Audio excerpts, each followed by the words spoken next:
ಆತ್ಮಖ್ಯಾತಿ ಟೀಕೆ ಮಧ್ಯದೊಳಗೆ ಉದಿಸಿ ಬಂದಿರುವಂಥ ಅಮೃತಮಯ ಕಲಶಗಳ ಮೇಲೆ ರಾಜಮಲ್ಜಿ ಪಾಂಡೆಯವರು ಬರೆದಿರುವ ಬಾಲಬೋಧಿ ಟೀಕೆಯ ಸ್ವಾಧ್ಯಾಯ ನಡೆದದ್ದೇ ಇದೆ. ನಿರ್ಜರಾಧಿಕಾರದ 16ನೇ ಮಂಗಲ ಕಲಶ ಇದೆ. ಜ್ಞಾನಿನೋ ನಹಿ ಪರಿಗ್ರಹಂ ಕರ್ಮರಾಗರಸರಿಕ್ತತಯೈತಿ ರಂಗಯುಕ್ತಿರಕಾಕ್ಷಾಯಿತವಸ್ತ್ರೇ ಸ್ವೀಕೃತೈವ ಹಿ ಬಹಿರ್ಲುಠತೀಹ. ಕರ್ಮ ಜ್ಞಾನಿನಃ ಪರಿಗ್ರಹ ಭಾವಂ ನ ಹಿ ಏತಿ. ಎಷ್ಟು ವಿಷಯ ಸಾಮಗ್ರಿಗಳ ಭೋಗರೂಪದ ಕ್ರಿಯೆ ಇದೆ, ಅದು ಸಮ್ಯಕ್ ದೃಷ್ಟಿ ಜೀವನಿಗೆ ಮಮತ್ವ ರೂಪದಿಂದ ಸ್ವೀಕಾರತನಕ್ಕೆ ನಿಶ್ಚಯದಿಂದ ಪ್ರಾಪ್ತವಾಗುವುದಿಲ್ಲ. ಇಷ್ಟ ಕಥನ ಮೊನ್ನೆ ಆದದ್ದಿದ್ದರೆ ಯಾವ ಕಾರಣದಿಂದ? ರಾಗರಸರಿಕ್ತತಯ. ಕರ್ಮದ ಸಾಮಗ್ರಿಗಳನ್ನು ತನ್ನವೆಂದು ತಿಳಿದು ರಂಜಿಸುವಂಥ ಪರಿಣಾಮದ ವೇಗ ಎಂದರೆ ತೀವ್ರತೆಯಿಂದ ರಹಿತನಾಗಿರುವಂಥ ಭಾವವಿರುವುದರಿಂದ. ಅದ್ಭುತ ಮಾತಿದೆ. ಮಮತ್ವ ರೂಪದಿಂದ ಸ್ವೀಕಾರ ತನಕ ನಿಶ್ಚಯದಿಂದ ಪ್ರಾಪ್ತ ಆಗುವುದಿಲ್ಲ ಅಂಥೇಳಿ ಮೊದಲನೇ ಪದಖಂಡದ ವ್ಯಾಖ್ಯೆ ಮಾಡಿದ ನಂತರ ಯಾಕೆ ಮಮತ್ವ ರೂಪದಿಂದ ಸ್ವೀಕಾರ ತನಕ ಪ್ರಾಪ್ತ ಆಗುವುದಿಲ್ಲ ಅಂಥೇಳಿ ಪ್ರಶ್ನೆ. ಆ ಪ್ರಶ್ನೆಗೆ ಉತ್ತರ ಏನು ಹೇಳ್ತಾ ಇದ್ದಾರೆ? ಶಬ್ದಂತೂ ಆಚಾರ್ಯ ದೇವರದ ರಾಗರಸ ರಿಕ್ತತಯ ಇಷ್ಟಿದ್ದೇವೆ. ಟೀಕಾಕಾರರು ಏನು ಹೇಳಿದರು? ಕರ್ಮದ ಸಾಮಗ್ರಿಗಳನ್ನು ತನ್ನವೆಂದು ತಿಳಿದು ರಂಜಿಸುವಂಥ ಪರಿಣಾಮದ ವೇಗ ಅರ್ಥಾತ್ ತೀವ್ರತೆಯಿಂದ ರಹಿತನಾಗಿರುವಂಥ ಭಾವವಿರುವುದರಿಂದ ಅವರ ರಾಗರಸ ರಿಕ್ತನ ಅಂಥೇಳಿ ಹೇಳಿದರು. ಖಾಲಿನ ರಾಗರಸ ಇಲ್ಲನ ಅಂಥೇಳಿ ಹೇಳಿದರು. ಟೀಕಾಕಾರರು ಹೇಳ್ತಾ ಇದ್ದಾರೆ, ವೇಗ ಇಲ್ಲ, ತೀವ್ರತೆ ಇಲ್ಲ. ಅರೆ ಅವರ ರಿಕ್ತ ಅಂಥೇಳಿ ಹೇಳಿದ್ದ ಅವರ ಸ್ಥಾನಕ್ಕೆ ಯೋಗ್ಯನೇ ಇದೆಲ್ಲ. ಅವರಲ್ಲಿ ರಾಗರಸ ಇಲ್ಲವೇ ಇಲ್ಲ, ಬರಿದಾದದ್ದೇ ಇದೆ. ಪರಿಣಾಮ ಖಾಲಿ ಇದೆ. ರಾಗರಸದಿಂದ ಖಾಲಿ ಇದೆ ಡಬ್ಬ. ಇವರದ ಏನಿದೆ? ರಾಗರಸ ಇದೆ, ಅದರ ತೀವ್ರ ಇಲ್ಲ. ಅದ್ಭುತ ಮಾತಿದೆ ಅಲ್ಲ, ಸತ್ಯದೆ ಏನಿಲ್ಲರಿ, ಪರಮ ಸತ್ಯ ಮಾತಿದೆ. ರಾಗರಸ ಇಲ್ಲದ ವಿನಃ ಇರ್ತಾನೆ ಆಗ್ರಿ ನಮ್ಮ ಮನೆಯಲ್ಲಿ. ರಾಗರಸ ಇತ್ತು ಅಂತಂದ್ರ ಮನೆಯ ತ್ಯಾಗ ಯಾಕೆ ಮಾಡ್ತಾನ ನಾವು? ಆಚಾರ್ಯ ಭಗವಂತರು ಹೇಳ್ತಾರೆ, ರಾಗರಸ ಶೇಷ ಇರ್ತಿತ್ತು ಅಂತಂದ್ರೆ ಅವನು ದೀಕ್ಷಾ ಯಾತಕ್ಕೆ ತಗೊಳ್ತಾನ?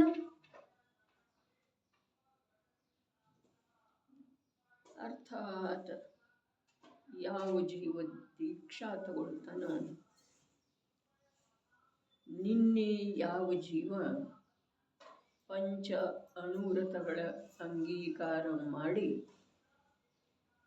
ಆ ಅನುವ್ರತಗಳನ್ನು ಒಳಗೊಳಗೇ ಬೆಳೆಸಿಕೊಂಡಿದ್ದಾನೆ, ಹೊರಗಿಂದ ಯಾವ ಶತ್ರುನೂ ಪ್ರವೇಶ ಮಾಡದೇ ಇರುವ ಹಾಗೆ ಭದ್ರವಾದಂಥ ದುರ್ಗವನ್ನು ಕಟ್ಟಿಕೊಂಡ ಒಳಗೊಳಗೆ ಬಲಿಷ್ಠ ಆಗಿದ್ದಾನೆ.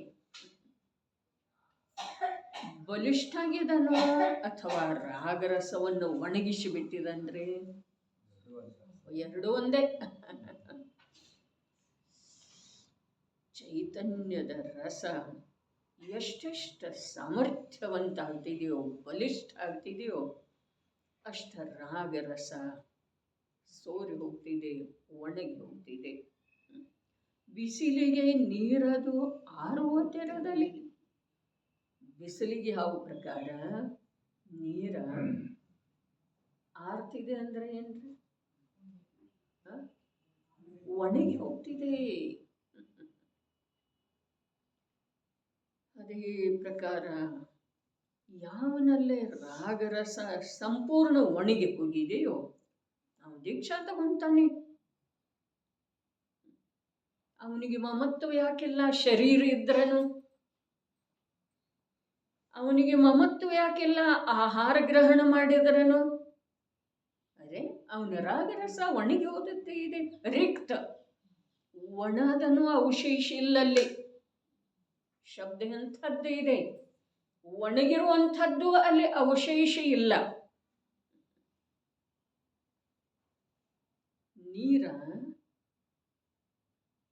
ಅಗಲವಾದಂಥ ಬುಟ್ಟಿಯೊಳಗ ಸ್ವಲ್ಪಿತ್ತು ಒಂದು ಬೊಗಸೆ.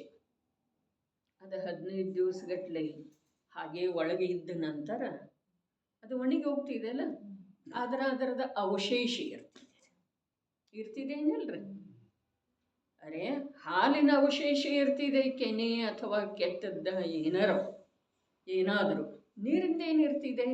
ಇರ್ತಿದೆ ರೀ, ಇರ್ತಿದೆ. ಅದರೊಳಗೆ ಇನ್ನಷ್ಟು ನೀರು ಹಾಕಿ ತೊಳೆದ ನಂತರ ಏನೋ ಒಂಥರ ಅದರದ ಅವಶೇಷ, ಒಣಗಿದ ಅವಶೇಷ. ಇಲ್ಲಿ ಒಣಗಿ ಹೋಗುವ ಮಾತ ನಾನು ಹೇಳಿದೆ ನಮಗೆ ಮೊದಲು ತಿಳಿಯುವ ಸಲುವಾಗಿ. ಅದರ ರಿಕ್ತ ಸೋರಿ ಹೋಗಿದೆ ರೀ, ಅದ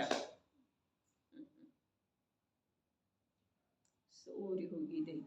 ಬಟ್ಟೆಗೆ ಸ್ಟಾರ್ಚ್ ಹಾಕಿದ ನಂತರ ನೀರ ಮತ್ತು ಆ ಯಾವುದು ಸ್ಟಾರ್ಚ್ ಇದೆ ಅಲ್ಲ, ಅದು ಬಟ್ಟೆಯೊಳಗೆ ಇರ್ತಿದೆ.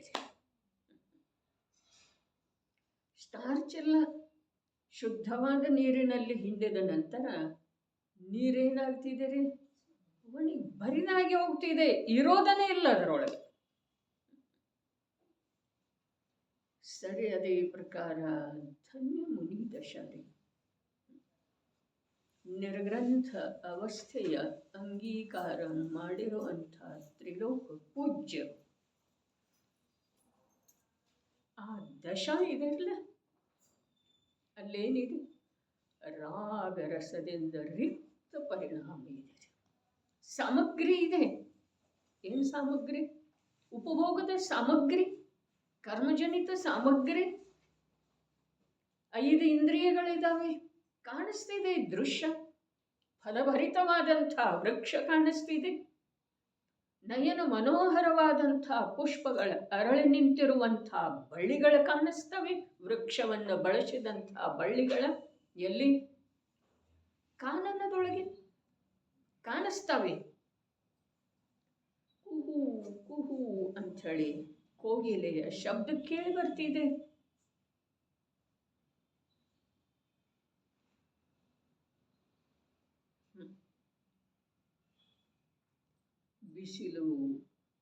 ಬಿಸಿಲು ಕಳೆದ ನಂತರ ತಂಗಾಳಿ ಸಾಯಂಕಾಲ ಅದೆಲ್ಲ ಸ್ಪರ್ಶನೇಂದ್ರಿಯಕ್ಕ ಗ್ರಾಹ್ಯ ಆಗ್ತಿದೆ ಏನಲ್ರಿ? ಬತ್ತಲೆ ಪುರುಷ ಕಾನನದೊಳಗೆ ಕೂತಿದ್ದಾನೆ.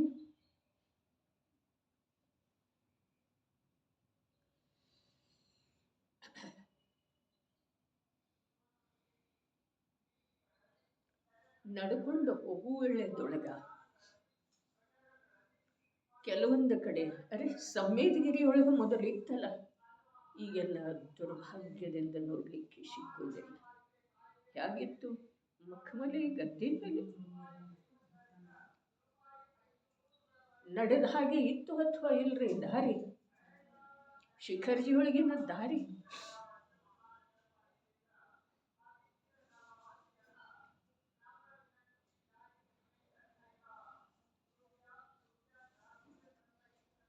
ಭಕ್ತರನ್ನು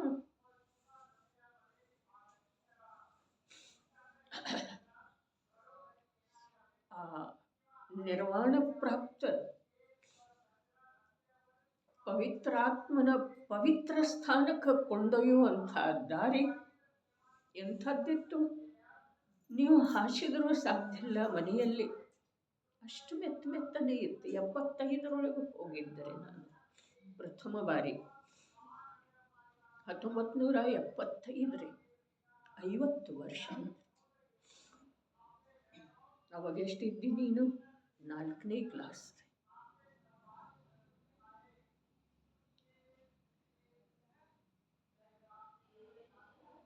ಅವಾಗ ದಾರಿ ಅಷ್ಟು ಸುಂದರ ಇತ್ತು.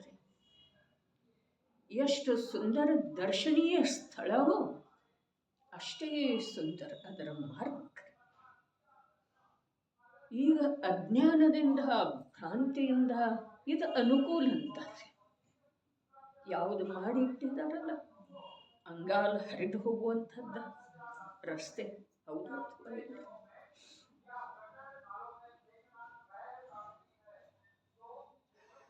ಹಾಗಾದ್ರೆ ಕಾನನದೊಳಗ ಅಂಥ ಮಾರ್ಗ, ಚಿಕ್ಕ ಚಿಕ್ಕ ಹರಳುಗಳ ಮಳೆಯಿಂದ ಕರಗಿ ಮೆತ್ತನೆಯ ದಾರಿ. ಅಲ್ಲಿಂದ ನಗರದ ಕಡೆಗೆ ಬರುವ ವೇಳೆದೊಳಗ ಅಥವಾ ಸ್ವಾಭಾವಿಕವಾಗಿ ಇಲ್ಲಿಂದ ಎದ್ದ ಅಲ್ಲಿ ಹೋಗಿ ಕೂಡುವಂಥ ಸ್ವಾಭಾವಿಕವಾಗಿ ಶರೀರದ ನೈಮಿತ್ತಿಕ ಕ್ರಿಯೆಗೆ ನಿಮಿತ್ತ ರೂಪದ ಭಾವ ಆಗುವುದರಿಂದ ಯಾವ ಗಮನ ಆಗ್ತಿದೆ ಆ ವೇಳೆದೊಳಗ ಶ್ರೀಮಂತಿಕೆ ಸುಪ್ಪತ್ತಿಗೆಯೊಳಗೆ ಇಲ್ಲದೆ ಇರುವಂಥ ಒಂದು ಮಧುರ ಅನುಭವ ಕಾಲುಗಳಿಗೆ ಆಗ್ತಿದೆ.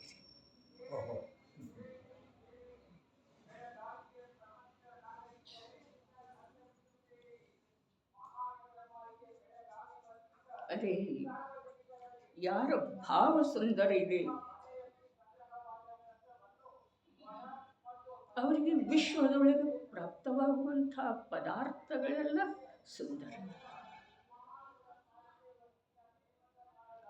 ಹೇಳಿದರಲ್ಲ ಭಗವತ್ ಸ್ವರೂಪದ ಕುಂದ ದೇವ ಏನು ಹೇಳಿದರು? ಎತ್ತ ನಿಶ್ಚಯಗಳು ಸಮವೋ ಸವತ್ತ ಸುಂದರೋ ಲೋಯೆ.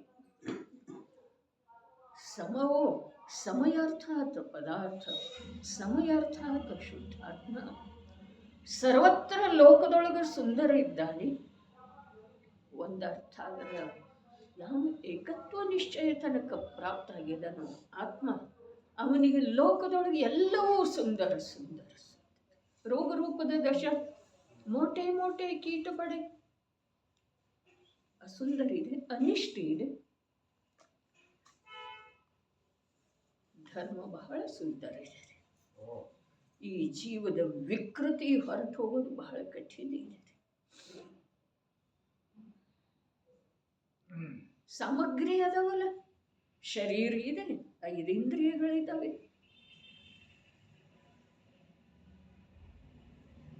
ಕಾನನದೊಳಗೆ ತನ್ನಷ್ಟಕ್ಕೆ ತಾನೇ ಅರಳಿ ನಿಂತಿರುವಂಥ ಮಲ್ಲಿಗೆಗಳ ಸುಗಂಧ ನಾಶಿಕವನ್ನು ತೀಡುತ್ತಾ ಇರ್ತಿದೆ ಗಾಳಿಯಿಂದ. ಆ ಸುಗಂಧ ಬಂಧ ಮುನಿರಾಜರ ನಾಶಿಕವನ್ನು ತೀಡ್ತಾ ಇರ್ತಿದೆ. ಅವರಿಗೇನೂ ಆಗೋದಿಲ್ಲ. ಯಾಕಾಗೋದಿಲ್ಲ? ರಾಗರಸದಿಂದ ರಿಕ್ತ ಇದ್ದಾರೆ.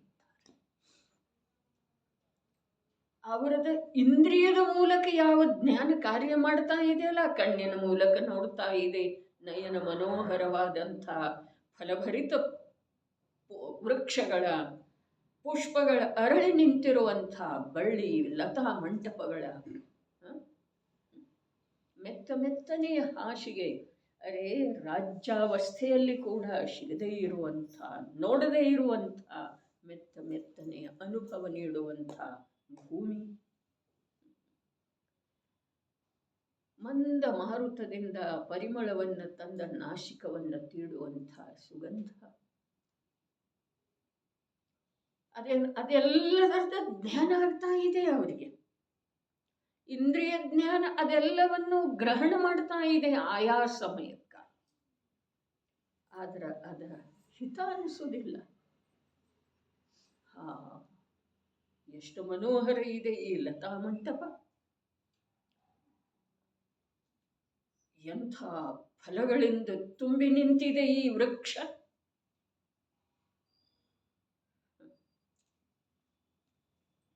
ಎಷ್ಟು ಮೃದುವಾಗಿದೆ ಅಲ್ಲ ಈ ಮಣ್ಣು. ಆಹಾ, ಎಂಥ ಸುಗಂಧ ಬಂತಲ್ಲ. ಶ್ರಾವಣ ಮಾಸ ಬಂದ ನಂತರ ಕೋಗಿಲೆ ಕೂಗ್ತಾ ಇದೆ. ಕಂಠದೊಳಗ ಅಮೃತವನ್ನೇ ಧಾರಣ ಮಾಡಿ ಕೂಗ್ತಾ ಇದೆ. 5 ಇಂದ್ರಿಯಕ್ಕ ವಿಷಯಗಳ ಲಭಿಸಿದರನೂ ಕೂಡ ಆಹಾ, ಈ ವಾತಾವರಣ ಎಷ್ಟು ಸುಂದರ ಇದೆ ಅನ್ನಿಸಲೇ ಇಲ್ಲ. ಯಾಕೆ? ಒಳಗಿಂದ ರಸ ಇಲ್ಲ. ಯಾವುದರ ಕುರಿತಾಗಿ? ಅವುಗಳ ಸುಂದರತೆಯನ್ನು ಸವಿಯುವ ಸಲುವಾಗಿ, ಅನುಭವಿಸುವ ಸಲುವಾಗಿ ಒಳಗಿಂದ ರಸ ಇಲ್ಲ. ಒಳಗಿನ ರಸ ಇದೆ ಅಲ್ಲ, ಅದ ಒಳಗಿನ ರಸ ಭರಿತ ಚೈತನ್ಯ ಸ್ಥಾನದೊಳಗ ನಿಮಗ್ನ ಇದ್ದುಕೊಂಡ ಅಲ್ಲಿ ಕ್ರೀಡಿಸ್ತಾ ಇದೆ. ರಿಕ್ತ ಮುನಿದಶ ಎಂಥದ್ದಿದೆ. ಬಹಳ ದಿವಸ ಆಯ್ತು ಬಂದಿಲ್ಲ ಅಂಥೇಳಿ ಯಾವನು ಜಿಜ್ಞಾಸು ಮುನಿ ಉಪದೇಶದ ಜಿಜ್ಞಾಸು ಶ್ರಾವಕನನ್ನ ಕಂಡ ಹರ್ಷ ಆಗುವುದಿಲ್ಲ. ಏನು ಆಗುವುದಿಲ್ಲ. ಯಾಕೆ? ಅರೆ, ಸ್ವಪರಗಳ ಮಧ್ಯದೊಳಗೆ ಅಂಥದ್ದೊಂದು ವಜ್ರದ ಗೋಡೆ ನಿರ್ಮಾಣ ಆದದ್ದಿದೆಯಲ್ಲ ಪರ್ಯಾಯದೊಳಗೆ. ಅರೆ, ವಸ್ತುವಿನೊಳಗಂತೂ ಅನಾದಿ ಕಾಲದಿಂದ ಇದೇನೇ ಇದೆ. ಆದ್ರ ಪರ್ಯಾಯದೊಳಗ ದೃಷ್ಟಿಯೊಳಗ ನಿರ್ಮಾಣ ಆದದ್ದಿದೆ ವಜ್ರದ ಗೋಡೆ. ರಾಗರೂಪದ ರಸ ಇಲ್ಲವೇ ಇಲ್ಲ. ಜಿಜ್ಞಾಸು ಶ್ರಾವಕ ಗುರುವಿನ ಮುಖಾರವಿಂದದಿಂದ ಉಪದೇಶಾಮೃತವನ್ನ ಸವಿಯುವ ಸಲುವಾಗಿ ತವಕಗೊಂಡಿರುವಂಥ ಶ್ರಾವಕನ ಸಲುವಾಗಿ ಇಲ್ಲ, ಏನಿಲ್ಲ, ರಾಗ ಭಾವಿಲ್ಲ.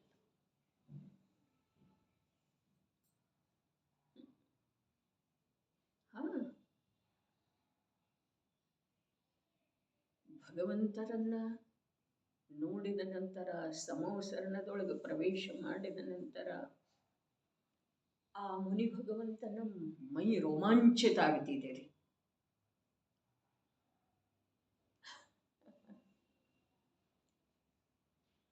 ಶರೀರದ ಕಣಗಳೆಲ್ಲ ರೋಮಾಂಚಿತ ಆಗ್ತವೆ ಆ ತ್ರಿಲೋಕ ಪೂಜ್ಯ ಸಮವಸರಣಾಧೀಶನನ್ನ ನೋಡಿದ ನಂತರ. ಅಥವಾ ಮಂದಿರದೊಳಗ ಪದ್ಮಾಸನದಲ್ಲಿ ಮಂಡಿಸಿರುವಂಥ ಆ ಜಿನ ಬಿಂಬವನ್ನು ನೋಡಿದ ನಂತರ ರೋಮಗಳೆಲ್ಲ ಪುಲಕಿತ ಆಗ್ತವೆ. ಆದ್ರೆ ಆ ಪುಲಕಿತ ಆಗುವಿಕೆಯಲ್ಲಿ ಅದೇ ಕ್ಷಣದೊಳಗೆ, ಯಾವ ಸಮಯದೊಳಗೆ ಪುಲಕಿತ ಆದವಲ್ಲ ರೋಮಗಳ, ಅದೇ ಸಮಯದೊಳಗ ಆತ್ಮನ ಸಾಮರ್ಥ್ಯ, ಅಂಥದೇ ಶುದ್ಧಾತ್ಮನನ್ನ, ಶಾಂತಮೂರ್ತಿಯನ್ನ, ತ್ರಿಕಾಲ ಜಿನನನ್ನ ಅಂತರಂಗದೊಳಗ ಸ್ಪರ್ಶಿಸುವ ಸಲುವಾಗಿ ಪುರುಷಾರ್ಥ ರೂಪದಿಂದ ಪರಿಣಮಿಸ್ತವೆ ಪ್ರದೇಶಗಳೆಲ್ಲ. ಅಲ್ಲಿ ರಾಗಿಲ್ಲ. ಸಂಪೂರ್ಣ ಶರೀರ ರೋಮಾಂಚಿತ ಆಯ್ತಲ್ಲ, ಅದರ ರಾಗಿಲ್ಲ. ಅದೇನಿದೆ? ವೀತರಾಗತೆಯ ಆಹ್ವಾನ ಇದೆ ರೀ.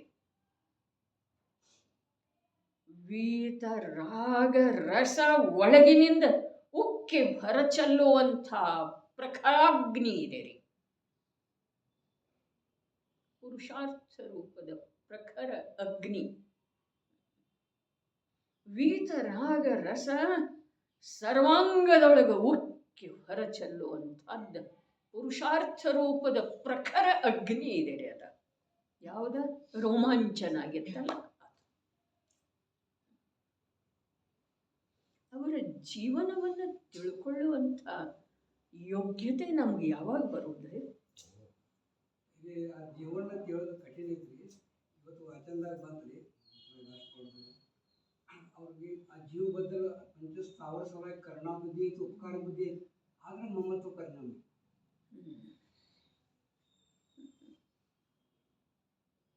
ಎಂಥ ಕರುಣ ಐತಿ, ಎಂಥ ಉಪಕಾರ ಐತಿ, ಮಮತ್ವ ಎಂಥದ್ದಿಲ್ಲ.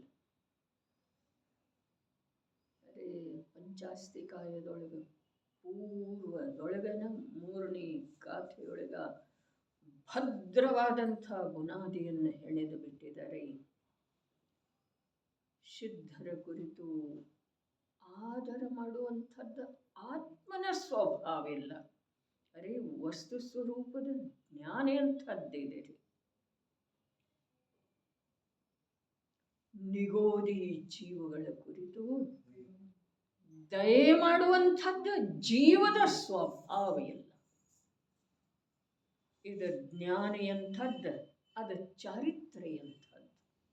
ಅರೆ ಚಾರಿತ್ರದೊಳಗೆ ದಯೆ ಇದೆ, ಚಾರಿತ್ರದೊಳಗೆ ಉಪಕಾರಕ ಭಾವ ಇದೆ, ಆದ್ರೂ ಕೂಡ ಅದೇ ಚಾರಿತ್ರದ ಭಾವದೊಳಗ ನಿರ್ಮಮತಾ ವರ್ತಿಸ್ತಾ ಇದೆ. ಸಂಜ್ವಲನಕ್ಕೆ ಸಂಬಂಧಿಸಿದ ಹಾಗೇ ದಯೆ ಇದೆ, ಸಂಜ್ವಲನಕ್ಕೆ ಸಂಬಂಧಿಸಿದ ಹಾಗೆ ಉಪಕಾರಿ ಭಾವ ಇದೆ, ಅಂಶ ಇದೆ ರೀ. ಒಂದು ಸಮಯದ ಭಾವದೊಳಗ 3 ಕಷಾಯ ಮತ್ತು ಮಿಥ್ಯಾತ್ವಕ್ಕೆ ಸಂಬಂಧಿಸಿದ ಹಾಗೆ ನಿರ್ಮಮ ಭಾವ ಇದೆ ರೀ.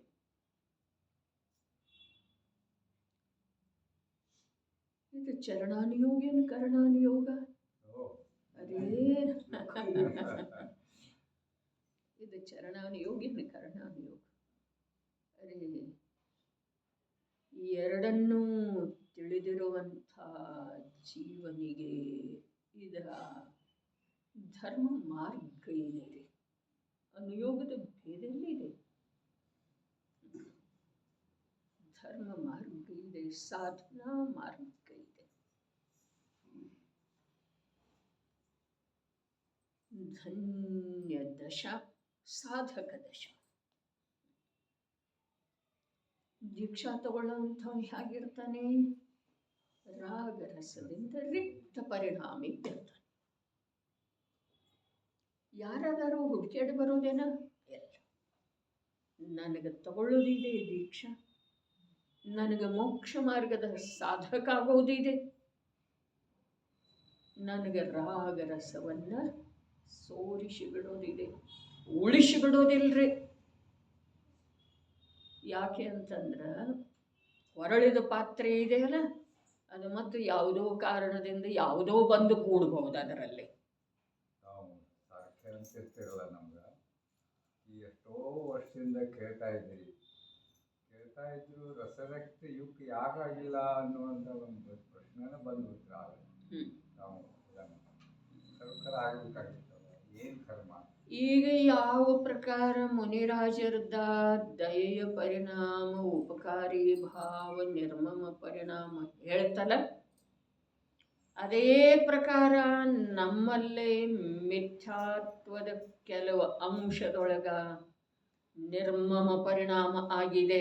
ಆ ಮನೆಯಲ್ಲಿ ಕೂತ್ಕೊಂಡ 5 ಇಂದ್ರಿಯಗಳ ಭೋಗದೊಳಗ ಪ್ರವೃತ್ತಿ ಮಾಡುವುದರ ಕುರಿತಾಗಿ ನಿರ್ಮಮ ಪರಿಣಾಮ ಉಂಟಾಗಿದೆ ಅಂಥೇಳಿ ಇಲ್ಲಿ ಬಂದಿದ್ದೇವ್ರಿ.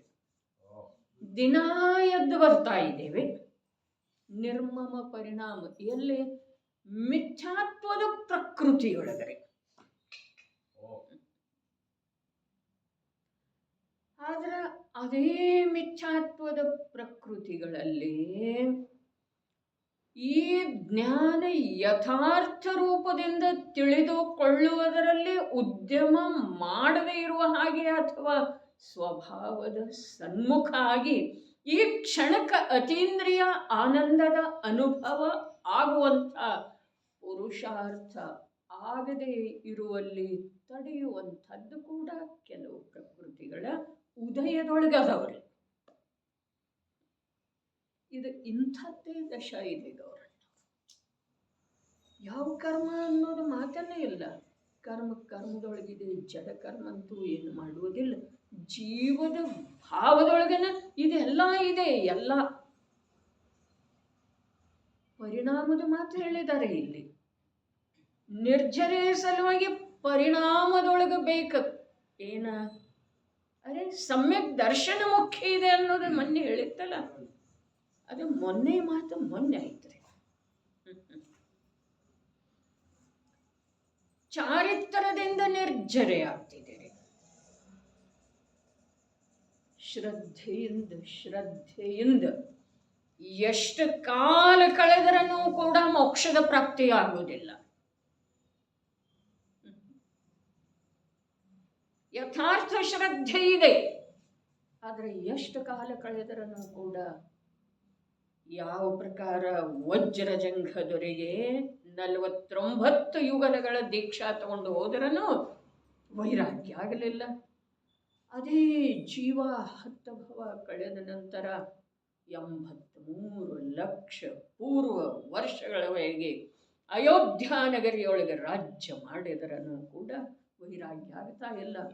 ಆ ದೇವನಿಗೆ ಚಿಂತೆಯಾಗಿದೆ, ಇವನಿಗೆ ಯಾವಾಗ ವೈರಾಗ್ಯ ಆಗುವುದ? ಯಾಕೆ?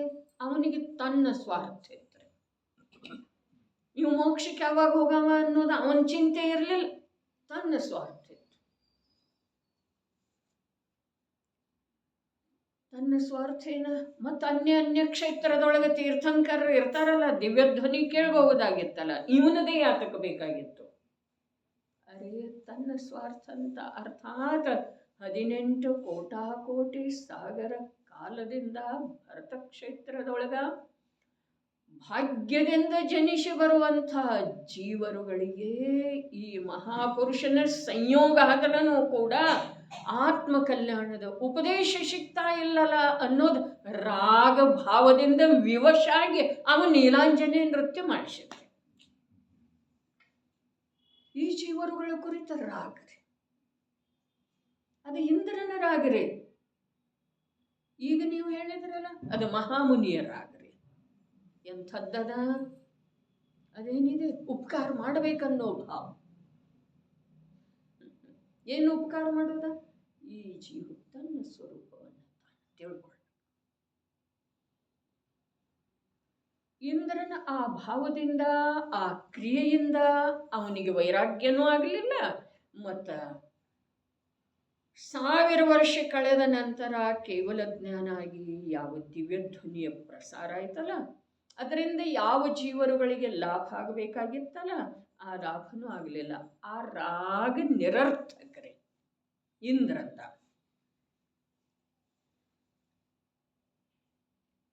ಅವನಿಗೆ ರಾಗ ಆಯಿತು, ನೀಲಾಂಜನೆಯನ್ನು ತಂದು ನೃತ್ಯ ಮಾಡಿಸಿದ. ಅವಳ ಆಯು ಪೂರ್ಣಾಗಿ ಅವಳ ವಿಲಯಕ್ಕೆ ಪ್ರಾಪ್ತಾಗಿ ಹೋದಳು. ಅದನ್ನು ನೋಡಿ ಇವನಿಗೆ ವೈರಾಗ್ಯ ಆಯಿತು. ಹೀಗೆ ಮಾತಿದೆ ಅಂದರೆ ಹಾಂ, ಹೀಗೆ ಕಥನೆ ಇದೆ ರೀ. ವಸ್ತು ಸ್ವರೂಪ ಹೀಗಿಲ್ಲ. ಯಾವ ಸಮಯದೊಳಗ, ಯಾವ ಜೀವಕ್ಕ, ಯಾವ ಕ್ಷೇತ್ರದೊಳಗ, ಯಾರ ನಿಮಿತ್ತದಿಂದ ಆತ್ಮದ ಲಾಭ ಆಗುವುದು, ಆ ಸಮಯದೊಳಗ ಆ ಜೀವನಿಗೆ ಆ ಕ್ಷೇತ್ರದೊಳಗ ಅವರ ನಿಮಿತ್ತದಿಂದ ಉಪದೇಶ ಲಭಿಸುತ್ತೆ. ಇದು ನಿಶ್ಚಿತ ಇದೆ. ನಿಶ್ಚಿತ ಇರುವ ವೇಳೆದೊಳಗೂ ಕೂಡ ಜೀವರುಗಳ ಕಲ್ಯಾಣದ ಭಾವ ಸಮ್ಯಕ್ ದೃಷ್ಟಿಗೆ ಬಾರದೇ ಇರೋ ಸಾಧ್ಯ ಇಲ್ಲ. ಮಿಥ್ಯಾ ದೃಷ್ಟಿಗೆ ಏನು ಬರ್ತಿದೆಯಲ್ಲ, ಅದರೊಳಗೆ ಏನೂ ಇಲ್ಲ. ದಯೆಯ ಭಾವ, ಅರೆ ಈ ಜೀವ ಸುಖಿಯಾಗಲಿ. ಯಾವುದರ ಮೂಲಕ? ಶರೀರದ ರೋಗ ಕಳ್ಕೊಂಡ, ನಿರ್ಧನತೆಯಿಂದ ಬೇರೆಯಾಗಿ ಅವನ ಮಕ್ಕಳಿಗೆ ಬುದ್ಧಿ ಹೇಳೋದು, ನೋಡಪ್ಪ ನಿಮ್ಮಪ್ಪ ಬಹಳ ಕಷ್ಟಪಟ್ಟಿದ್ದ, ಅವನಿಗೆ ನೀ ಕೊನೆ ಕಾಲದೊಳಗೆ ದುಃಖ ಕೊಡಬೇಡ.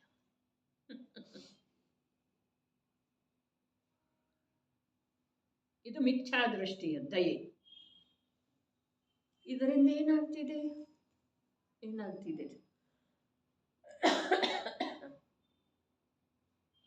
ಹೊರಗೆ ಕಾರ್ಯ ಅಂತೂ ಸಮ್ಯಕ್ ದೃಷ್ಟಿಯ ದಯೆಯಿಂದನೂ ಆಗುವುದಿಲ್ಲ, ಮಿಥ್ಯಾ ದೃಷ್ಟಿಯ ದಯೆಯಿಂದನೂ ಆಗುವುದಿಲ್ಲ. ಈ ಅದರಿಂದ ಏನಾಗ್ತಿದೆ? ಮಿಥ್ಯಾ ದೃಷ್ಟಿಯ ಅನಂತ ಸಂಸಾರ ಪರಿಪುಷ್ಟ. ಅವನಿಗೇನಾಗ್ತಿದೆ? ಈಗ ಮಹಾಮುನಿಗಾಯ್ತಲ್ಲ ಉಪಕಾರದ ಭಾವ, ದಯೆಯ ಭಾವ. ಇಂದ್ರನಿಗಾಯ್ತಲ್ಲ ಭರತ ಕ್ಷೇತ್ರದ ಜೀವರುಗಳ ಕುರಿತಾಗಿ ಮೋಕ್ಷ ಮಾರ್ಗದ ಉಪದೇಶ ಲಭಿಸಲಿ ಅನ್ನುವ ಭಾವ. ಅದರಿಂದ ಏನೂ ಆಗಲಿಲ್ಲ. ಆದ್ರೆ ಆ ಜೀವರುಗಳ ಸಮ್ಯಕ್ ದೃಷ್ಟಿತನದ ಬಲದಿಂದ ಚಾರಿತ್ರದೊಳಗಿನ ದುರ್ಬಲತೆಯನ್ನು ಕಳೆದುಕೊಳ್ಳುವ ಪುರುಷಾರ್ಥ ಆಯ್ತು. ದೃಷ್ಟಿಯ ಸಮ್ಯಕ್ತ್ವದ ಬಲದಿಂದ, ಯಥಾರ್ಥತೆಯ ಬಲದಿಂದ ಅಲ್ಲಿ ಹೇಳಿದ್ರಲ್ಲ ಕಥಾ, ಎಲ್ಲಿ ಅಕೃತ ಪುಣ್ಯನೊಳಗ ಏನು ಹೇಳಿದ್ರು? ಜೀವದ ಪಾಪದ ಉದಯ ಇರುವೆಳ್ಳೆದೊಳಗ ಅವನನ್ನು ದುಃಖದಿಂದ ಬಿಡಿಸಬೇಕು ಅನ್ನುವಂಥ ಇನ್ನೊಂದು ಜೀವದ ಭಾವ ನಿರರ್ಥಕ ಇದೆ.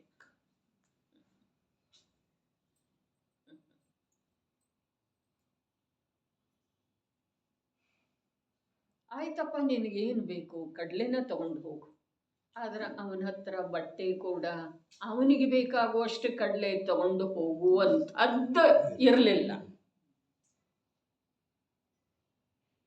ಆದ್ರೆ ಅವನ ಕಥೆ ಯಾಕೆ? ಅವ ಅಹಮಿಂದ್ರ ಆದ,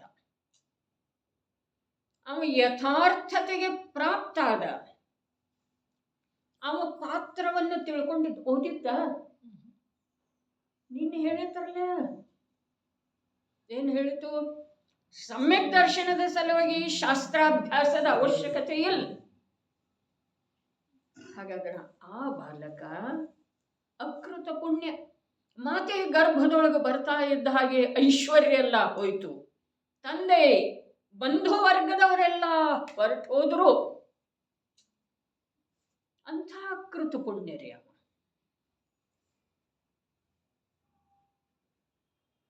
ಅಭ್ಯಾಸ ಮಾಡಿಸಿದ್ದಳು ತಾಯಿ. ನಿನ್ನಂತೂ ಪಶುಗಳ ಮಾತ ಬಂತ್ರೆ, ತಿರಿಯಂಚಗಳಂತ. ಆ ಸರ್ಪ ಸರೋವರದ ಮೇಲೆ ಮುನಿಗಳ ಆಹಾರ ಆಗ್ತಾ ಇರುವುದನ್ನು ನೋಡಿ ಆಗಿರುವ ಭಾವ ವಿಶೇಷದ ಮಾತು ಬಂತು.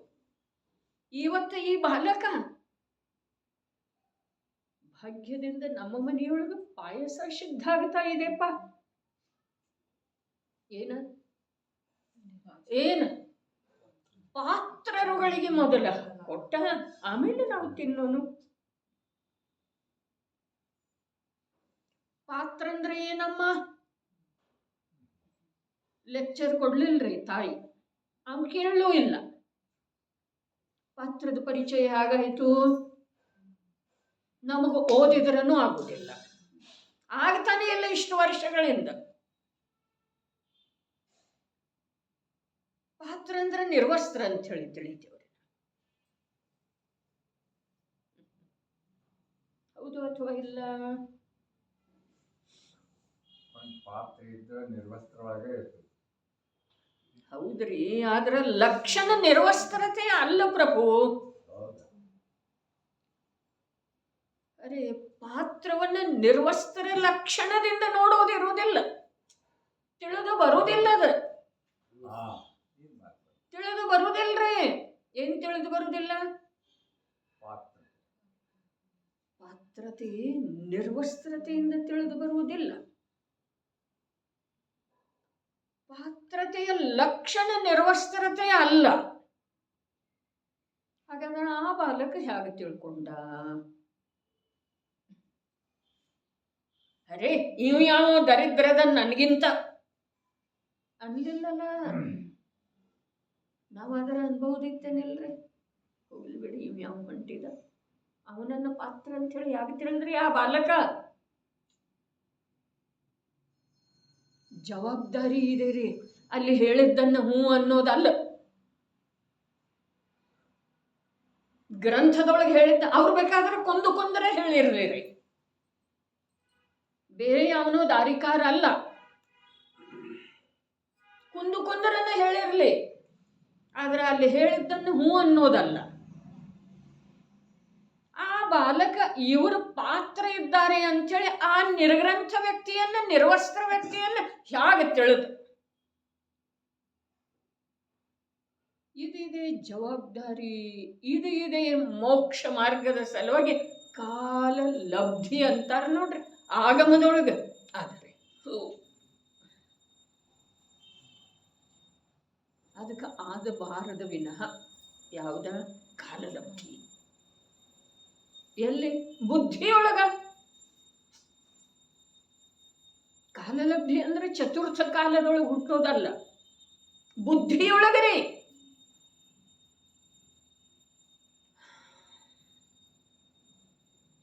ನಾಟಕದಿಂದ ಏನಾಗುವುದಿಲ್ಲ, ಬಿಳಿ ವಸ್ತ್ರದಿಂದ ಏನಾಗುವುದಿಲ್ಲ,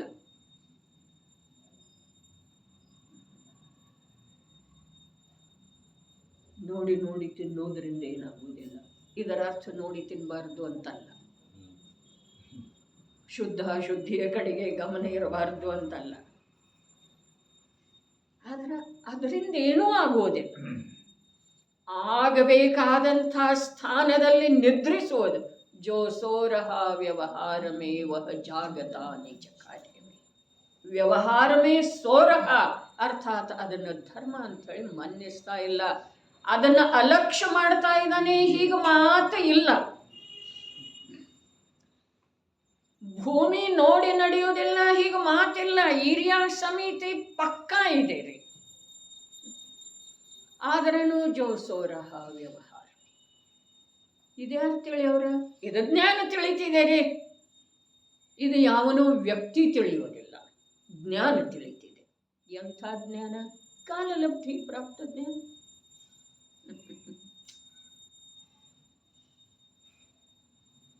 ಬೇಹುಷ್ ಆಗ್ತಾ ಇದ್ದೀರಿ? ಆಗಲಿಕ್ಕೆ ಬೇಕ್ರಿ. ಎಷ್ಟು ನಾಟಕ ಮಾಡೋದು, ಯಾರ ಸಲುವಾಗಿ ಮಾಡೋದು? ಸಾಕಲ್ಲ, ಒಳಗಿಂದ ಅನ್ನಿಸ್ಬೇಕು ಸಾಕು. ಇನ್ನು ಸಾಕು ಮುಗೀತು ಬಂತಿದ ಸಂತೆ. ಸಾಕು ಅನ್ನಿಸ್ಕೋಬೇಕ್ರಿ. ಸಂತೆ ಮಾಡ್ಕೊಂಡು ಮನೆಗೆ ಹೋಗ್ಕೋಬೇಕೇನ್ ಬೇಡ್ರಿ. ಸಂತೆಗೆ ಅದಕ್ಕೆ ಬರೋದ ಮನೋರಂಜನೆ ಸಲುವಾಗಿ, ಏನು ಬೇಕು ತಗೊಂಡು ಮನೆಗೆ ಹೋಗೋ ಸಲುವಾಗಿ ಸಂತೆಗೆ ಅಂತಕ್ಕೆ ಹೋಗೋದು. ಪದ್ಮ ಏನು ನಮಗೆ ಬೇಕಾದ ಖರೀದಿ ಮಾಡ್ಕೊಂಡು ಮನೆಗೆ ಹೋಗ್ಲಿಕ್ಕೆಲ್ಲ, ಏನು ಸುತ್ತಾಡ್ಲಿಕ್ಕೆ. ನಂದ ಭೇಟಿ ಆಗ್ತಿದೆ ಅಂಥೇಳಿ ಕೇಳಿದ್ದ. ನೀ ಹೋಗೋದೇ ಎಲ್ಲ ಸಂತ್ಯಾಗ ಅಂದಮೇಲೆ ನಿನ್ನೆ ಅದಕ್ಕೆ ಕೇಳಿ ನಾನು.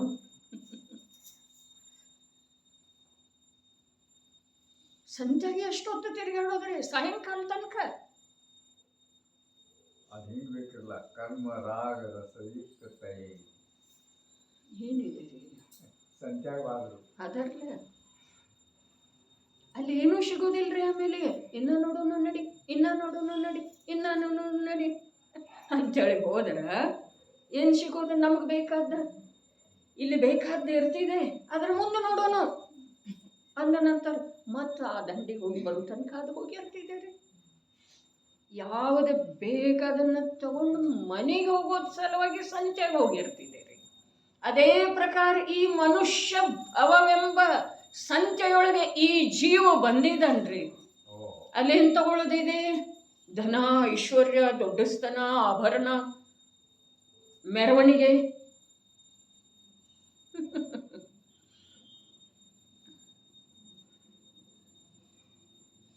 ಬಹಳ ನಡೀತಿದೆ ಹಳ್ಳಿಯೊಳಗ್ರಿ, ಸಿಟಿಯೊಳಗನ ನಡೀತಿದೆ.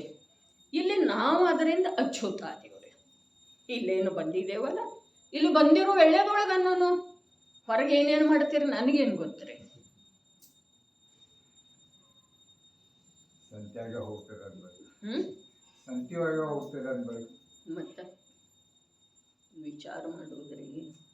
ಜೀವನ ಎಷ್ಟಿದೆ, ಏನು ತಗೊಳ್ಳೋದಿದೆ, ಮಹಾಪುರುಷರು ಏನು ಮಾಡಿ ಹೋದರು, ಎಂಥ ಪರಂಪರೆಯೊಳಗೆ ನಮ್ದು ಜನ್ಮ ಆಗಿದೆ, ನಾವೇನು ಮಾಡ್ತಾ ಕೂತಿದ್ದೆವು.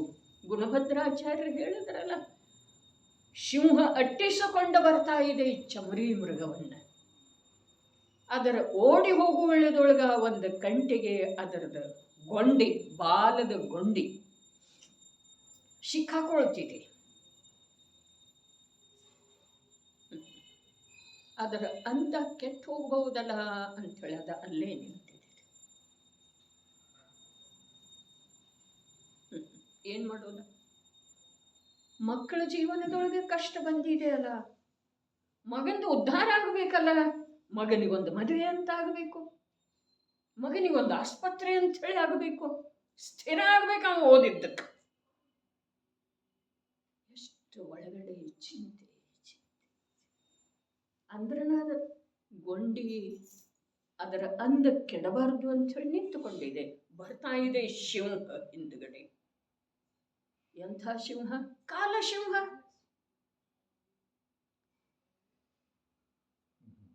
ಅದ ಅಂದ ಕೆಟ್ಟು ಹೋಗ್ತಿದೆ ಅಂತ ಹೇಳಿ ಒಂದೇ ಒಂದು ಕ್ಷಣ ನಿಂತು ಕೂಡ್ಲೆ ಗೊಂಡೆಯ ಅಂದಂತೂ ಕೆಟ್ಟು ಹೋಗುವುದಿಲ್ಲ, ಆದ್ರೆ ಇದರ ಪ್ರಾಣ ಹೋಗ್ತಿದೆ ಸಿಂಹದ ಮುಖದ ಒಳಗಡೆ.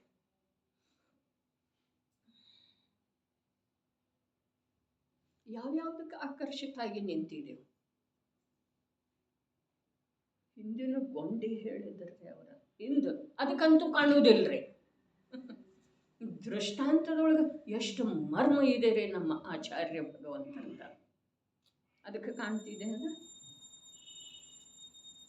ಗೊತ್ತಿದೆ, ನೋಡಿದ್ದಿರಬಹುದು. ನಮ್ಮ ಮುಖ ನಮಗೆ ಕಾಣ್ತಿದೆಯಲ್ಲ, ಮುಂದನೇ ಇದೆಯಲ್ಲ, ಅದ ಹಿಂದೇನು ಬೆನ್ನಿಲ್ಲ. ಬೆನ್ನು ಕಾಣುವುದಿಲ್ಲ ಅನ್ನೋ ಮಾತು ಬೇರೆ, ಬೆನ್ನೊಳಗೆ ಏನೇನಿದೆ ಅನ್ನೋದು ಗೊತ್ತಿಲ್ಲ. ಮುಖ ಕಾಣ್ತಿದೆಯಲ್ಲ, ಮುಂದನೇ ಇದೆಯಲ್ಲ, ಕಾಣ್ತಿದೆ ಅಂದ್ರೆ ಸದೈವ ಕಾಣ್ತಿದೆ ಅನ್ನೋದನ್ನು ನೋಡ್ಲಿಕ್ಕೆ ಇನ್ನೊಂದು ಬೇಕ್ರಿ. ಆಚಾರ್ಯ ಭಗವಂತರ ದೃಷ್ಟಾಂತ ತಿಳಿದ್ರೆ ಧನ್ಯ ಇದೆ ರೀ ಜೀವನ. ಎಂಥ ದೃಷ್ಟಾಂತದ ಸುರಿಮಳೆ! ಪ್ರತಿಯೊಂದು ಶ್ಲೋಕದೊಳಗೆ ದೃಷ್ಟಾಂತ ಗುಣಭದ್ರಾಚಾರ್ಯ ದೇವರದ ಆತ್ಮಾನುಶಾಸನ ಗ್ರಂಥದೊಳಗೆ. ಅರೆ ಮತ್ತೆ ತಾಜಾ ಆಗಬೇಕವು ವಾಚನ್. ಒಮ್ಮೆ ಓದಿ ಮನೆಯಲ್ಲಿ ಅದಕ್ಕೆ ಮಾಡಿರುವಂಥ ವ್ಯವಸ್ಥೆಯೊಳಗೆ ಅದನ್ನು ವ್ಯವಸ್ಥಿತವಾಗಿಟ್ರೆ ಆಗಲಿಲ್ಲ.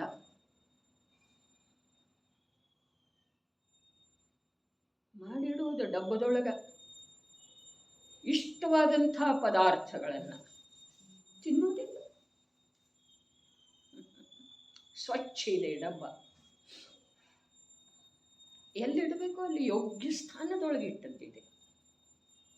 ಅದರೊಳಗೆ ವಸ್ತುನು ಬಹಳ ಇಷ್ಟವಾದಂಥದ್ದು ಇದೆ. ಹಿತಮಿತವಾದ ಪದಾರ್ಥಗಳನ್ನು ಬಳಸಿ ಮಾಡಿದ್ದೇ ಇದೆ, ಹಿತಮಿತವಾದ ರುಚಿಯಿಂದ ಕೂಡಿದ್ದೇ ಇದೆ. ಆದರೆ ತಿನ್ನೋದಿಲ್ರಿ,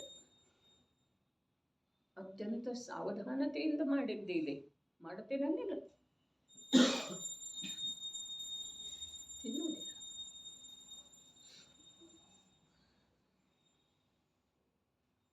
ತಿನ್ನೋದು ಯಾವುದ? ನಿನ್ನೆದು ಒಂದು ಉಳಿದಿದೆ ಅಲ್ಲ, ಹಾಲೊಳಗೆ ಮಾಡಿದ್ದಿದೆ, ಅದನ್ನು ನಿನ್ನೆದನ್ನು ತಿಂತಾ ಇದ್ದೇವೆ. ಬರೀ ಏನು ತಿಂತಾ ಇದ್ದೇವೆ? ನಿನ್ನೆದು ಕರ್ಮದ ಫಲ ಭೋಗಿಸ್ತಾ ಇರೋದೇವ. ಕರ್ಮ ಅವರು ಭೋಗಿಸ್ತಾರೆ, ಅದರ ರಾಗರಸದಿಂದ ರಿಕ್ತ.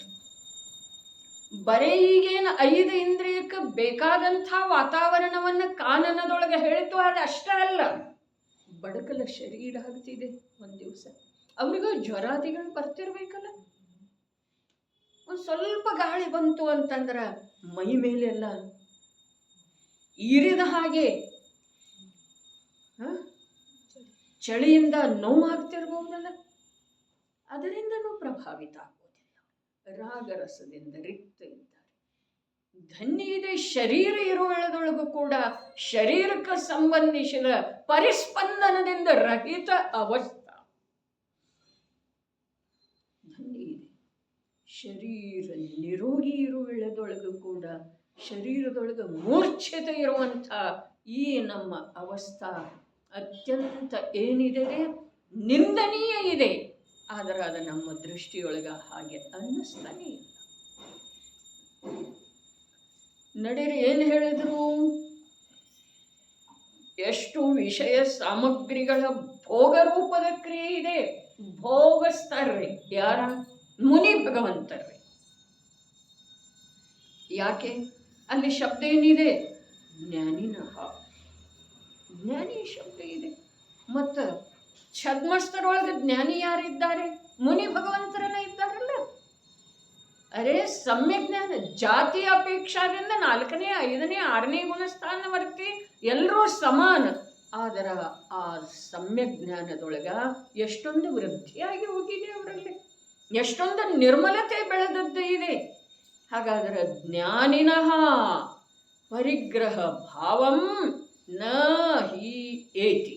ಎಷ್ಟು ವಿಷಯ ಸಾಮಗ್ರಿಗಳ ಭೋಗರೂಪದ ಕ್ರಿಯೆ ಇದೆ. ಅದು ಸಮ್ಯಕ್ ದೃಷ್ಟಿ ಜೀವನಿಗೆ ಮಮತ್ವ ರೂಪದಿಂದ ಸ್ವೀಕಾರತನಕ್ಕೆ ನಿಶ್ಚಯದಿಂದ ಪ್ರಾಪ್ತವಾಗುವುದಿಲ್ಲ. ಯಾವ ಕಾರಣದಿಂದ? ನಿಶ್ಚಯದಿಂದ ಪ್ರಾಪ್ತವಾಗುವುದಿಲ್ಲ. ಆಚಾರ್ಯ ಭಗವಂತರ ಕಲಶಕಾರ ಇದ್ದಾರೆ. ಇವ 4ನೇ ಗುಣಸ್ಥಾನವರ್ತಿ ಟೀಕಾಕಾರ ಇದ್ದಾನೆ. ಜ್ಞಾನದ ಜಾತಿ ಒಂದೇ ಇದೆ, ಧರ್ಮದ ಜಾತಿ ಒಂದೇ ಇದೆ.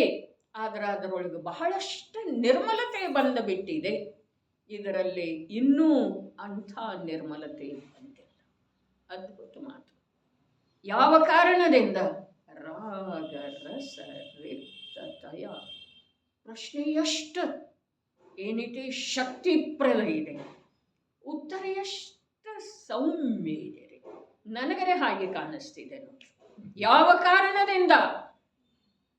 ರಾಗ ರಸ ರಿಕ್ತತಯ. ಯಾವ ಕಾರಣದಿಂದ ಅಂತ ಯಾರು ಕೇಳಿದ್ರು? ನಾ ಕೇಳಿದೇನ್ರಿ ಅಷ್ಟು ಜೋರಾಗಿ. ಮ್ಯಾಲಿನ 2 ಒಳಿ ಜ್ಞಾನಿನೋ ಮತ್ತು ಕರ್ಮ ಕನ್ನಡದಾಗ ಸ್ವಚ್ಛ ಮಾಡಿದ್ರೆ ಹಂಗ ಬಡಬಡಿಸ್ಕೊತ ಹೋಗ್ಬೇಕು. ಕನ್ನಡದೊಳಗೆ ಸ್ವಚ್ಛ ಮಾಡೋ ಅವಶ್ಯಕತೆ ಇಲ್ಲ. ಇದರೊಳಗೆ ಕನ್ನಡಿಗರಿಗೆಲ್ಲ ತಿಳಿದು ಬರುವ ಹಾಗೇನ ಸಂಸ್ಕೃತ ಆಚಾರ್ಯ ಭಗವಂತರು ಶಬ್ದದವರು. ರಾಗ ರಸ ರಿಕ್ತತಯ ಏನಿದೆ ರೀ ಇದರೊಳಗೆ ತಿಳಿದೇ ಇರುವಂಥದ್ದು. ಯಾವ ಭಾಷೆಗೆ ರೀ? ಯಾವ ಭಾಷೆಗೆ? ಎಲ್ರಿಗೂ ತಿಳಿದಿದೆ. ಯಾವಾಗ ಭಾವದ ಮಹಿಮಾ ಬಂತು ಅಂತಂದ್ರೆ, ನಿಜವಾಗಿ ಭಾವದ ಮಹಿಮಾ ಬಂತು ಅಂತಂದ್ರೆ, ಭಾವ ತಿಳಿದಿಲ್ಲ ಅಂತಂದ್ರೆ ಶಬ್ದ ಮರೆತು ಹೋಗ್ತಿದ್ದಾರೆ, ಶಬ್ದ ಉಳಿಯುವುದಿಲ್ಲ. ಯಾವ ಕಾರಣದಿಂದ? ಅವರ ಮಮತ್ವದವರೆಗೆ ಮಮತ್ವ ರೂಪದಿಂದ ಸ್ವೀಕಾರ ತನಕ ಪ್ರಾಪ್ತ ಆಗುವುದಿಲ್ಲ. ಯಾವ ಕಾರಣದಿಂದ? ರಾಗ ರಸ ರಿಕ್ತತಯ. ಅಷ್ಟೇ ಟೀಕಾಕಾರದ ಕೂಡ ಕನ್ನಡ ಶಬ್ದ ಇದೆ ನೋಡ್ರಿ. ಏನು ಹೇಳಿದ್ರು? ಕರ್ಮದ ಸಾಮಗ್ರಿಗಳನ್ನು ತನ್ನವೆಂದು ತಿಳಿದು ರಂಜಿಸುವಂಥ ಪರಿಣಾಮದ ವೇಗ ಇಲ್ಲವನಲ್ಲೇ. ಪರಿಣಾಮ ಇದೆ, ಅದರ ವೇಗ ಇಲ್ಲ. ಸಹಜ ಭಾವ ಎಂಥದ್ದೇನ್ರಿ ಅದು? ನನಗೆ ಎಷ್ಟು ತಿಳಿತಿದೆ ಅಲ್ಲ, ಯಾವ ರೀತಿಯಿಂದ ತಿಳಿತಾ ಇದೆ ಅಲ್ಲ, ಆ ರೀತಿಯಿಂದ ತಮಗೆ ತಿಳಿದಿಲ್ಲ. ಯಾಕಂತಂದ್ರೆ ನಾನು ನೋಡಿದ್ದೇನೆ ಅಪ್ಪಾಜಿನ.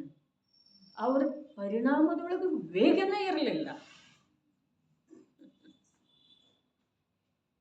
ಬೇಕಾದಂಥ ಅವ್ರಿಗೆ ಇಷ್ಟವಾದಂಥ ಪದಾರ್ಥವನ್ನು ತಟ್ಟೆಯೊಳಗೆ ಹಾಕ್ರಿ, ಗಡಿಬಿಡಿ ಎಂದು ಒಂದು ತುತ್ತು ತಗೊಂಡು ತಿಂದರು. ಯಾವಾಗೂ ನೋಡಲಿ ವೇಗನೇ ಇಲ್ಲ. ವಿಶೇಷ ಮಂದಿ ಕಷಾಯ ಮಿಥ್ಯಾದೃಷ್ಟಿ ಸುಧಾ ಇರಬಹುದು, ಇರ್ತಿದೆ ರೀ, ಇರಬಹುದಲ್ಲ. ಇಲ್ಲದ ವಿನಃ 9ನೇ ಗ್ರೈವೇಕಕ್ಕೆ ಹೇಗೆ ಹೋಗ್ತಾನ್ರಿ? ಅದಕ್ಕೆ ಸಮ್ಯಕ್ ದರ್ಶನದ ಮಹಿಮಾ ಅದರ ಸ್ಥಾನದೊಳಗ ಸಂಪೂರ್ಣ ಆಕಾಶದಷ್ಟೇ ಇದೆ ರೀ. ಸಮ್ಯಕ್ ಚಾರಿತ್ರದ ಮಹಿಮಾ ಆ ದರ್ಶನ ಸಹಿತ ಇದ್ದ ನಂತರ ಅದರ ಮಹಿಮೆಯ ಅಳತೆ ಮಾಡೋದು ಯಾವ ಛದ್ಮಸ್ಥನಿಂದ ಸಾಧ್ಯ. ಒಂದೇ